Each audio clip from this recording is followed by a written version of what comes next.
तुमचा स्वतःवर असलेला विश्वास तुम्हाला दुसऱ्याच्या बंधनातून मुक्त करतो।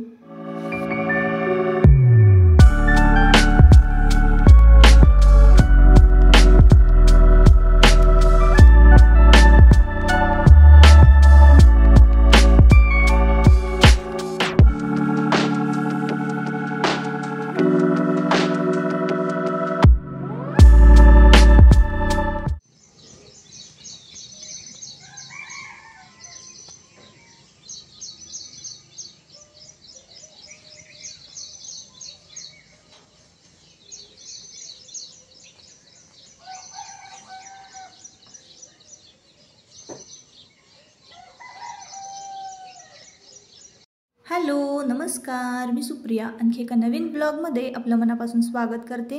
तुम्हाला आजचा दिवस सुखाचा, आनंदी आणि आरोग्यदायी जाओ। तुम्ही जी काही स्वप्न पाहिली असतील ती सगळी स्वप्न तुमची पूर्ण होत। त्याचबरोबर शुभ सकाळ सर्वांना। सकाळची वेळ आहे आणि सकाळी सकाळी 6 वाजताचं हे वातावरण आहे। Good morning. Good morning. कोंबडे बघ कसे म्हणतात गुड मॉर्निंग। जा की बाहेर जाऊन ऐक, हसायला आले तुला बघ बघ। गुड मॉर्निंग तेव्हा कू कू कू कू।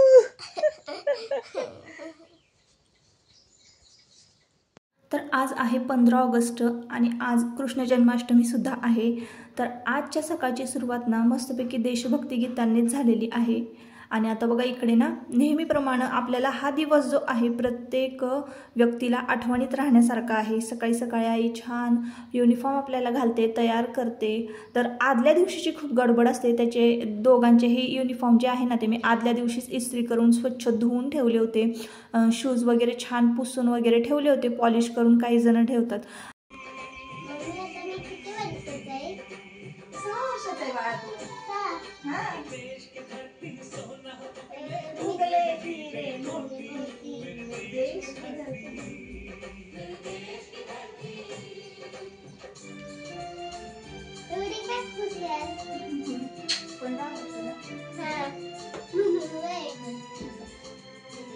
मला 15 ऑगस्ट लय आवडते।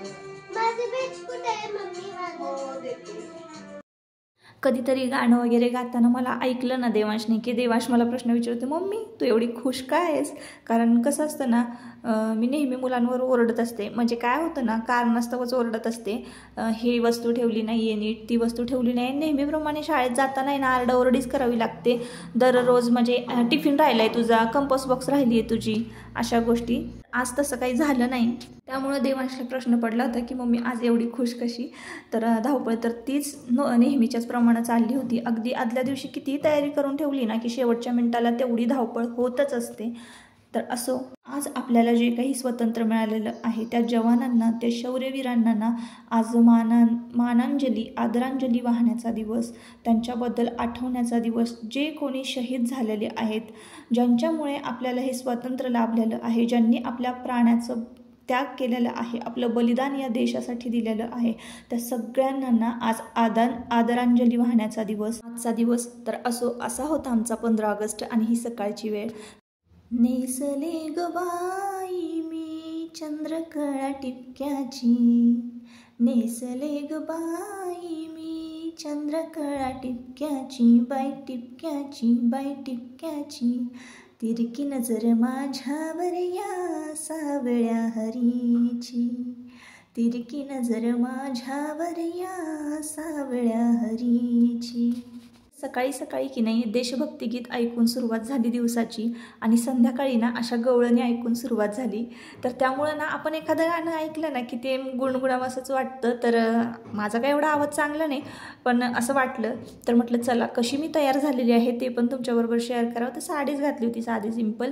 सणवार असलं ना की साडीच घालावीशी वाटते, असं वाटत नाही की ड्रेस घालावा किंवा कसं आहे, त्याशिवाय सण असल्यासारखं सुद्धा वाटत नाही। तर आज आहे कृष्ण जन्माष्टमी आणि मी आता इकडे ना वड्यांची तयारी करते। तर साबुदाणा वडा मी करणार आहे आणि मी कशी कशी पूजा मांडणी केलेली आहे मी तुमच्याबरोबर पुढे शेअरच करते। व्हिडिओ कंटिन्यू करा। पण त्याआधी म्हटलं चला आता दिवाबत्ती झालेली आहे आणि थोडंफार ना देवघरामध्ये डेकोरेशनसुद्धा केलेलं आहे, तर ते मी तुमच्याबरोबर शेअर करते. पण त्याआधी इथे ना म्हटलं चला झटपट ना वड्यांची रेसिपी तुमच्याबरोबर शेअर करूया. तर अगदी सोपे असतात साबुदाणा वडे करणं. कारण बघा इथं ना बटाटा थोडासा कमी पडला मला, नाहीतर मी बटाटा बघा घेतलेला आहे. अर्धा किलो साबुदाणा आहे, त्याला 4 ते 5 बटाटे घ्यायचे. आणि आता बटाटे कसं मी बारीक स्मॅच करून घ्या तुम्ही किंवा खिसून घ्या, खिसलात ना तरी छान लागेल. आणि बारीक स्मॅच केलं ना तरीसुद्धा बटाटा छान लागतो बरं का वड्यांमध्ये. तर इथे मी शेंगदाण्याचा कूट घातलेला आहे, वाटून मिरची जिरं घातलेलं आहे. तुम्ही हवं तर कोथिंबीरसुद्धा घालू शकता, कारण गोकुळ जन्माष्टमीचा जो उपवास आहे ना त्याला सगळं चालतं. जिरं, कोथिंबीर, मिरची हे सगळं वाटून घालायचं आपण वड्यांमध्ये. वडे खूप टेस्टी होतात बरं का. आणि त्यानंतर शेंगदाण्याचा कूट, बटाटे आणि भिजवलेले साबुदाणा. आता भिजवलेले साबुदाणा खूप सुटसुटीत असेल ना तर त्यामध्ये ना थोडंसं पाणी घालायचं. सुरुवातीला तुम्ही पाहिलं असाल, मिरची ज्या भांड्यामध्ये मी मिक्सरच्या वाटली होती ना त्याच भांड्यामध्ये थोडंसं पाणी घेऊन आहे ना वड्यांचं जे पीठ होतं ना म्हणजे साबुदाणा तो मळला होता छान. आणि आता वडे बघा करून घेतलेले आहेत.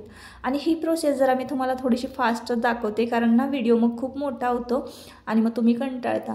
तर त्यामुळे ना मी छोटासाच हा व्हिडिओ शूट केलेला आहे. तर बघा आता मी वडासुद्धा तळून घेतलेला आहे. हे टायमिंग असावं 8-8:30चं. तर सकाळी सकाळी ना आज साबुदाणा खिचडी केली होती सगळ्यांना नाश्त्याला, म्हणजे जेवणाला आणि नाश्त्याला. आणि आज ना संध्याकाळचं जेवण होतं, मस्तपैकी चटणी आणि साबुदाणा वडा. तर मी देवाला नैवेद्य वगैरे दाखवला.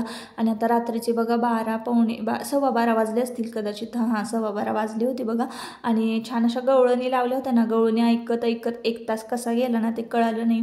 जेवण झाल्यानंतर कट्टा वगैरे आवरला, भांडी वगैरे झाली आमची. आणि घरातले ना आजी बाबा काय होतं गोळ्या खातात त्याच्यामुळे त्यांना झोप येते ना, ते झोपले होते. तुमचे दादा मात्र जाग्या होते आतमध्ये. आणि देवांश आयुषसुद्धा झोपला, पण देवांश माझ्याबरोबर ना जागा होता. तर त्यालासुद्धा ना कृष्ण जन्माष्टमी कशी असते, कशी साजरी करतात. आता बघा खेडोपाडी ना मंदिरं असतात आणि मंदिरामध्ये की नाही गवळण गायली जाते, भजन असतं, मग पाळणा हलतो, मग सुंटवडा वाटला जातो पाळणा हल्ल्यानंतर. तर असं असतं सगळं गोकुळ जन्माष्टमीचा कार्यक्रम, कृष्ण जन्माष्टमीचा कार्यक्रम. तर असो, तर मी पण बघा तसंच केलं होतं. छान उमराले पण केलं होतं, रांगोळी वगैरे काढली होती. आणि कृष्णाला प्रिय अशी तुळशीची रांगोळी काढली होती, अंगणामध्ये दिवे लावले होते. आणि दरवाजा वगैरे सकाळीच मी पुसून वगैरे घेतला होता, स्वस्तिक वगैरे काढलेलं होतं. आणि माझ्याकडे असा छोटासा पाळणा आहे ना, तर ते गुलाबाची फुलं वाहिली होती. आणि एकदम साधं सिंपल डेकोरेशन होतं, जास्त काही नव्हतं. मग त्यानंतर फळांचा नैवेद्य दाखवलेला होता. आणि देवपूजा पण सकाळी झालेली होती. तर इथं ना धूप वगैरे लावला, 12चं टायमिंग होतं. आणि आता चला म्हटलं आता आपण ना पाळणा हलवून घेऊया. तर 1:45ला बरोबर पाळणा हलवायचा असतो. त्यानंतर आज 15 ऑगस्ट होतं, म्हणून मी छान असा कृष्णदेवांना फ्रॉक शिवला होता घरीच. तुम्ही पाहत असाल पांढरा कलरचा, त्याला गोल्डन कलरची लेस लावली होती. छान टोपी होती ऑरेंज कलरची. आणि जी शाल होती ना ती ग्रीन कलरची होती. तर अशा पद्धतीनं घरच्या घरी आपलं छोटंसं डेकोरेशन केलेलं होतं. आणि त्यानंतर मग 12 वाजल्यानंतर मग फुलं वाहिली पाळण्यामध्ये. आणि मग त्यानंतर सुरुवात केली पाळणा हलवायला. बोलो हरी गोपाल बोलो, गोविंद बोलो हरी गोपाल बोलो, गोविंद बोलो हरी, गोविंद बोलो हरी गोपाल बोलो. या दिवशी जन्मले बाळ, कळस सोन्याचा देते डहाळ.